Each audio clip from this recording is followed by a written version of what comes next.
Good morning, what's going on? All right, so it's like, I don't know, 10 to 6 in the morning and I'm going on a hike. I'm doing it solo though.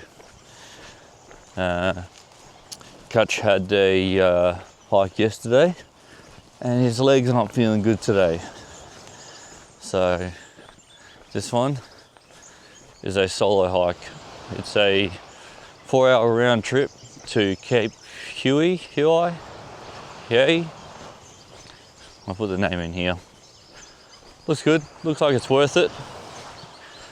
Just walking next to the ocean views here. Oh, here we go. That one.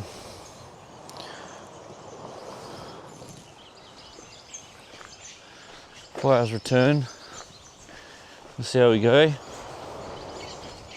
Hopefully back by 10 o'clock, depends how long I spend out there, but hey, it looks really good. We'll see if I make it there and back, because I'm not a hiker at all. So yeah, doing this one solo. We'll see how we go.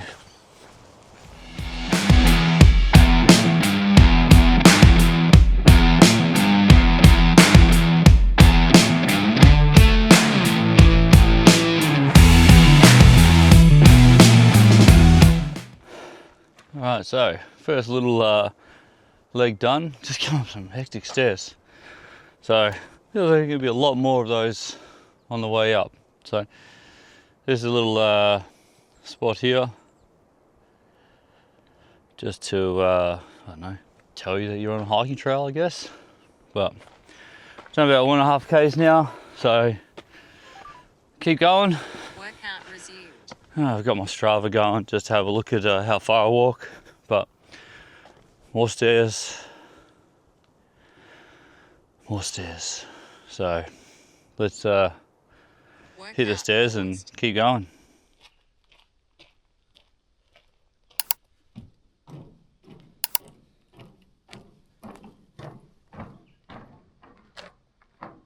Alright, so we've made it to top of the first peak. We're going down. I'm definitely not made for hiking. Keep me on the motorbike with a motor. Oh man. I'm going down these stairs thinking, oh, this is great. It's not going to be great coming back up. Not going to be great coming back up these stairs. But how about keep on pushing.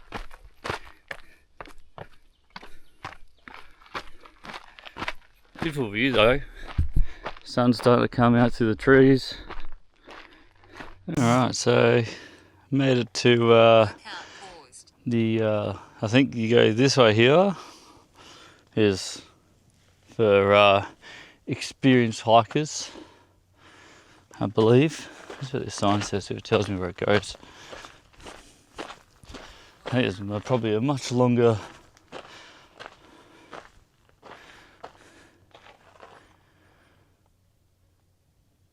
west to east direction. Oh, okay. So when you do, there's other tracks, heaps of walking tracks. You must come out here. So yeah, the walk to Cape Hauy is a 2-hour return from here. There's a viewpoint which is 30 minutes plus 1 hour. So pretty much says I've got 2 hours return back to this spot, another hour back, so another 3 hours of walking in front of me. I'll keep pressing on. The top bit that I've just done, let's get this out a bit. The top bit that I've just done, not too bad. It's just flat track, sort of like this, little bit of up and down here and there, but nothing major. Nothing like the first chord is probably the hardest bit so far. I know there's a lot of stairs to get to Cape Hauy. I'm going to stuff this pronunciation up. There's a lot of steps to go this way, and I'm also going downhill now, so coming back up is going to be the fun bit. But still, epic views. I'm just getting a little bit of view. You probably won't be able to see it, of the Cape, just through the trees now. So we'll keep trekking and yeah, see how we go. See if we make it to the Cape or not. I'm dedicated, not motivated, and my right foot ankle is already starting to hurt. So keep trekking on and see how we go. One thing also, if you're the first person on this track for the day, watch out for spider webs. I've walked through so many already. So, oh, here we go. I might try to take a photo of my phone. I didn't bring my big camera because it weighs about 5 kilos with the big lens that I've got, and I don't have the best backpack. So, see how this goes.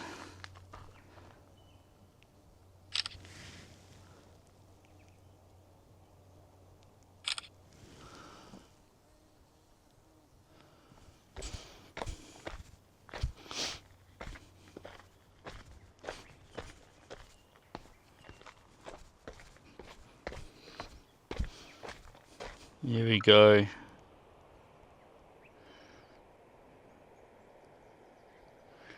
Look at that.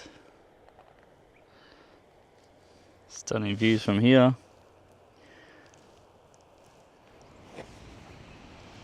So I just found a log in a valley to have a break on, because I just came down from this big hill up here, and then I've got to get up that big hill up there.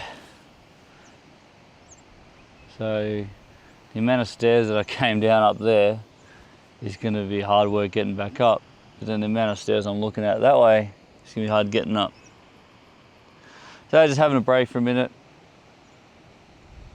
Looking at the views here, look pretty good.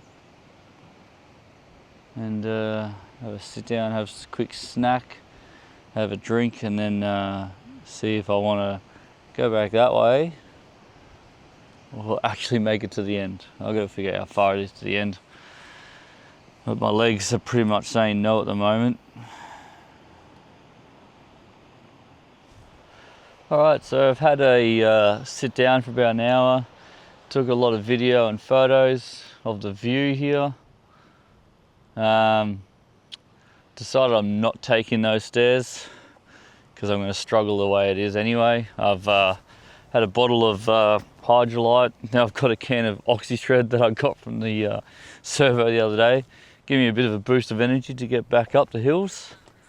Haven't left anything behind. Had a quick Mars bar just to get some sugars back into me.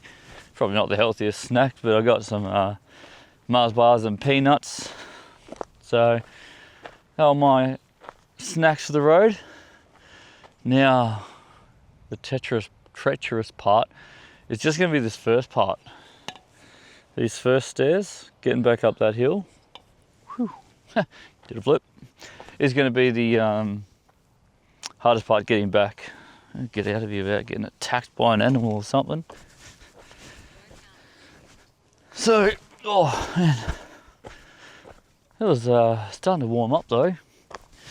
It is sort of getting towards the middle of November. But yeah, the sun's definitely out. The bugs are out, the bees are out. Holy crap. I do not want to get stung by a bloody bee while I'm on my walk. These trees are full of flowers and bees are everywhere. So if I can avoid a bee, I'll be happy.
Heading back, not sure what our plans are today. We were going to see if we can get to Cockle Creek, but then I decided to do this hike. So we might just pot around Port Arthur and pull up stumps early today and find somewhere around Port Arthur to stay. Port Arthur's only about 10-15 minutes from here. But there you can do like a whole lap around the little peninsula of Port Arthur. What do you call it? An island, a bay? I don't know, there might be plenty to see. Alright, let's walk these stairs. That's what I'm dealing with here. Steps. Lots and lots of steps. Oh, yeah. Alright, so since then I've gone 39 metres up. And I think I've gone about 300 metres across. That's my stats at the moment. And I am puffed. I can't really get back down and put my legs in the ice cold Tassie water. Still tempted to actually go for a swim, considering how cold it is. I think the water temp's about 10 degrees. We'll see. We'll see. Alright, let's just make it back.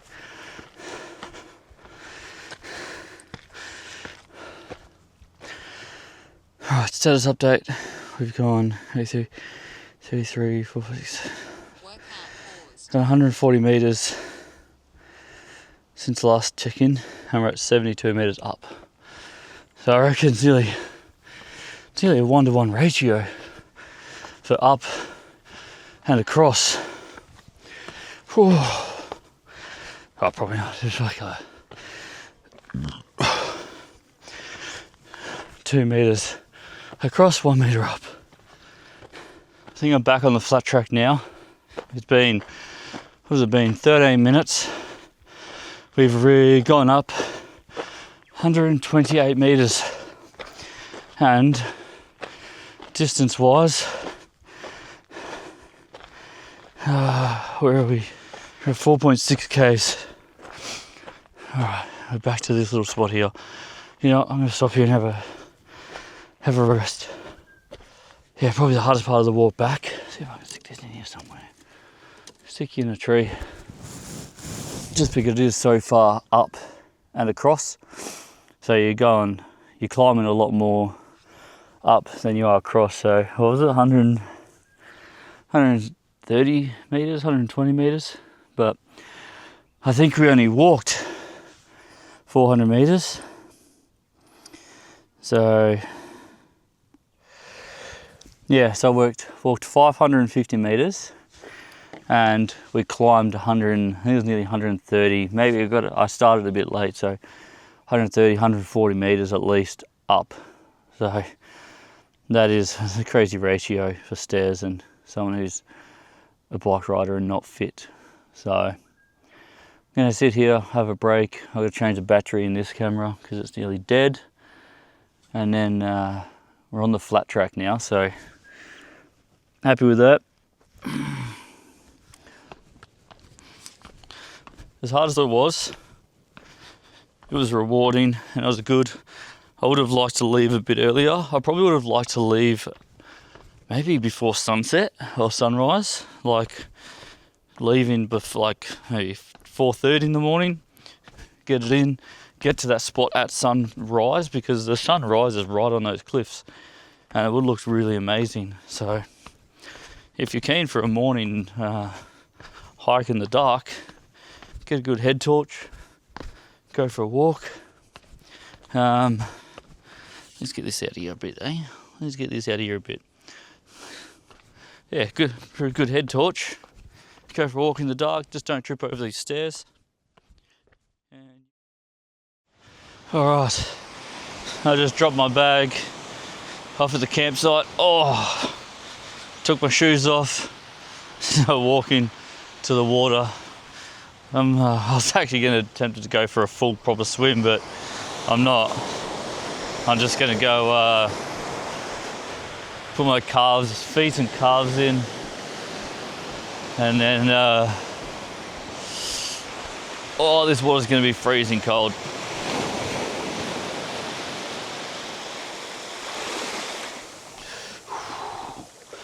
Yeah. Oh. Oh man, that is cold. That is cold. I don't know how people do ice baths after exercise. This is horrible. This is not a good feeling. But recovery, right? Recovery, that's what they always say. Oh. Alright, my ice bath is over. I'm returning to camp, gonna go have a shower, and then going to pack up camp and work out where we're going. Probably find a nice, beautiful white beach like this. Every beach in Tasmania has been stunning. Like, there's so many little bays, it's crazy. Love this place. Alright, let's get back to camp. Alright, we are leaving Fortescue Bay, campground here. Good facilities here. It's, like you see, it's two-wheel drive in. It's easy to get in. A lot of hikes, so a lot of hikers around and people camping to hike. I did the hike this morning out to the Cape that you would have seen. And now we are on the road to Port Arthur. Today, it's already Hobart, and Hobart's 11, so we're not going to really get too far today. We're just aiming for a little place, Snug Bay, on the other side of Hobart.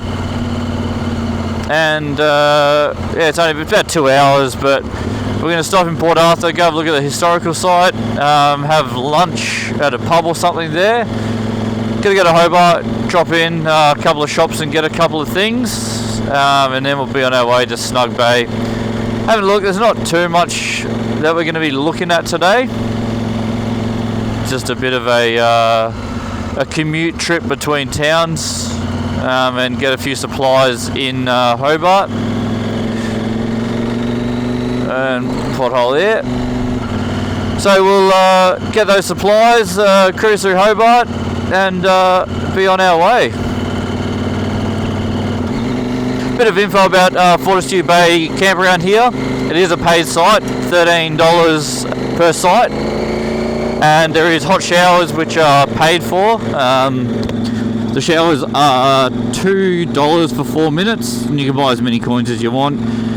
If the office isn't open to buy the coins, you can actually buy them at the showers as well, so don't freak out thinking you need them. You can always tap your card and pay for more coins at the showers if you run out halfway through.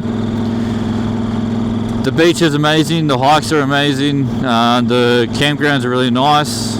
Lots of, I'll chuck a couple of videos in and photos that I got of just some little wildlife around. But yeah, the enjoyable experience. These are the sort of campgrounds we like. You know, I know off the grid camping and that is good where there's no one else around, you find your little secret spot. But sometimes it's nice to have actual proper campground. Actually get chatting with the locals and other tourists and getting ideas of where to go and where they've been and share your experiences on the road. We found there's been a lot of times where we've got lots of places, recommendations of places to go, things to see from other people. Because it is hard working just off a map with no local knowledge or knowledge of places that people have previously been. So I enjoy that side of it. But yeah, alright, we're gonna keep on the dirt road. You got 9 k's, so it's about 13 k's of dirt road, I think it is.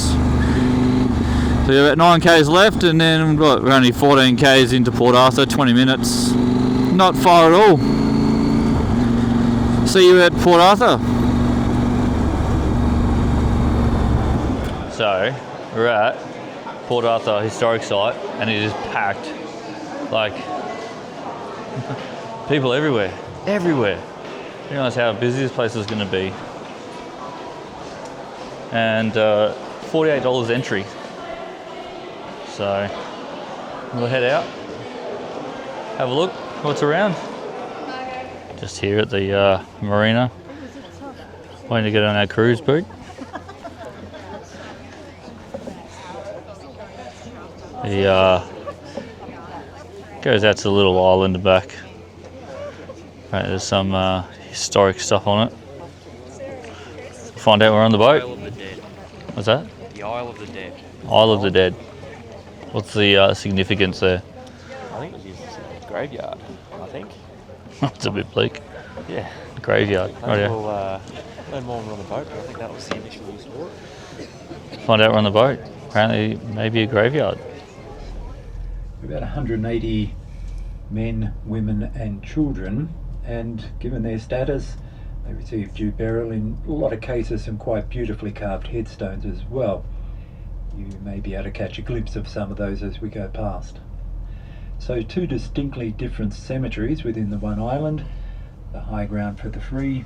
So just jumped off the white boat over there, did the tour around the island. They tell you about the history of the islands and where they buried the bodies and stuff. And now I go tour the buildings. I also regret not taking off my motorbike pants because it's hot and it's comfortable, but it's just hot. So we're gonna check out some of the historic videos, historic buildings in the area.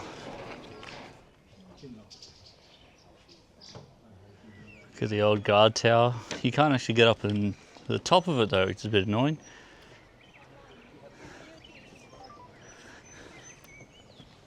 Walking into the old law courts. Bit different to the courtroom we're used to.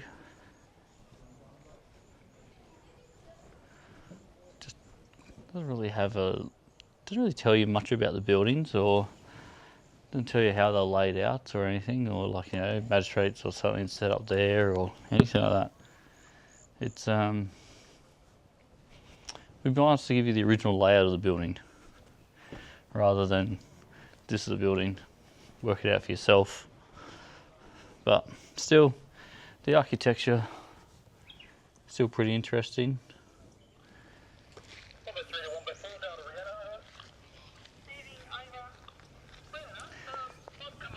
This here is the site of the Port Arthur massacre, where it started. The original cafe was within these walls here. This is where it all started.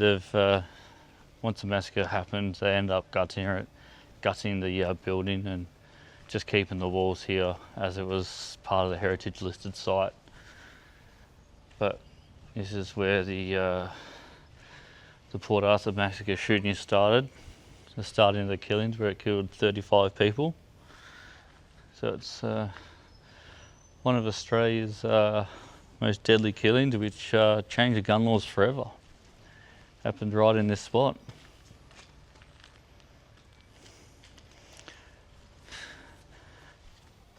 Outside here they've got a little remembrance pool, and just on the way in they've got everyone's names who passed away from the event.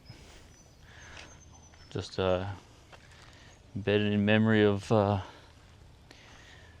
what happened.